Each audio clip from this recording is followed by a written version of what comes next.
Alright, so what am I gonna say today, huh? I don't know yet. Let's see, I don't have a lot of time. I already made lunch. Just doing frozen pizza for dinner. It's Friday, darn it all. We have fun. I can do whatever I want right now. Probably it's organized things to be mailed. So they'll make it in time for upcoming holiday. Do you know what the upcoming holiday is? Okay, I'm not talking to my kids. You know it's Father's Day, okay. Made me think, okay, that's what I'll talk about, my kids.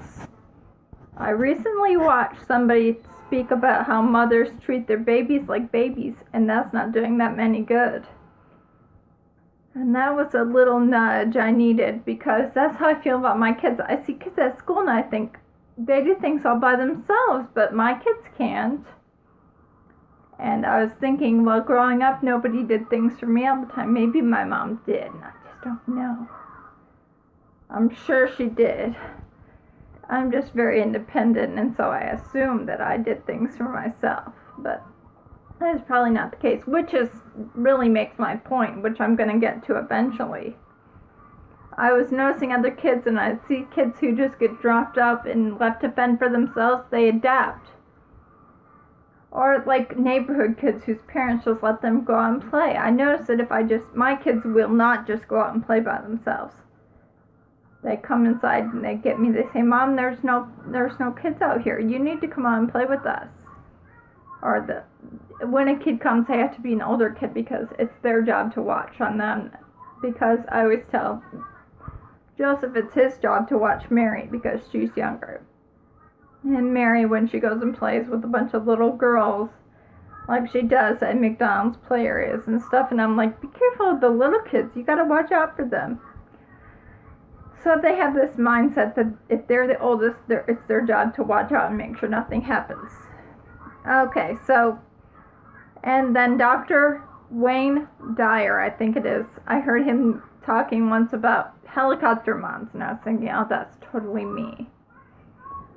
It's like, we go to the park and I see other mothers just let their kids run off and play, whereas I'm like monitoring everything, and if I hear someone scream, "Mom," I'm like, oh, they're talking to me. And most of the time they are, because the other kids, they don't care about their mom. And I notice when I'm like pushing my daughter or stuff, other children will say, "Can you just push me for a little bit? Can you be my mom for a little while?" I'm like, I don't think other mothers like me to touch to be doing things for their children. But anyway, yeah, I was thinking that's just my nature, and I need to stop doing that because I do everything for my kids.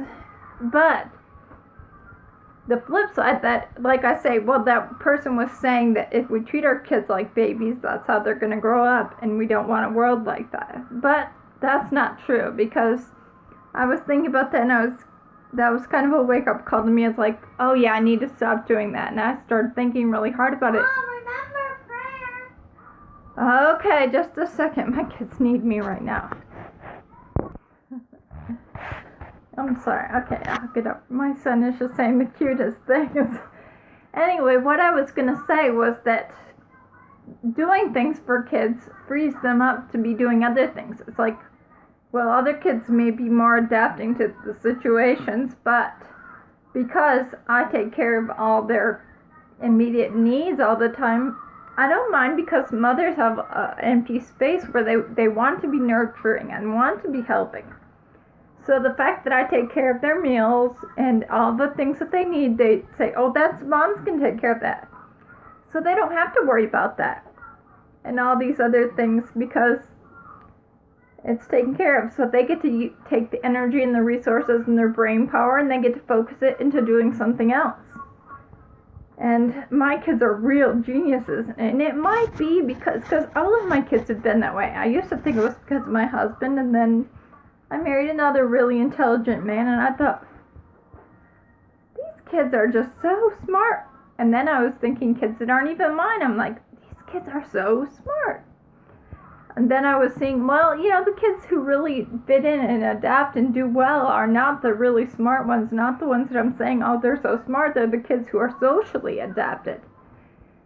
I think kids get adapted at a young age. It's like you've heard stories about a kid who has a father who's delinquent or something, and they have to raise themselves and do things. Well, because of that, they've had to grow up quickly, and socially they're better off and they end up doing really well. But my kids are more like the Einsteins, or the ones who are like so smart they don't know anything about being social or the protocols. I don't either, so I can't really teach them that, but things that they should do. But they have lots of time to consider other things because they're not having to worry about things that other kids. I'm not saying they worry, but I hear comments about how life is terrible and how it's so hard and so depressing. Well, all these issues that people have, my kids do not have. And I think it's because there's another part of them, and I don't really know what it is, but it's being developed because they don't have to worry about other things because their mom is taking care of it for them. I have a whole another thing to say, but that's directed purely at Mormon people. Other people wouldn't understand it, and it would be a waste of my time to say. So, anyway, I'm going to keep being a helicopter mom, even though it's not necessarily a good thing according to a leading, whatever they are, whatever you call somebody who studies the development of children, child development experts or whatnot. Anyway, have a nice day.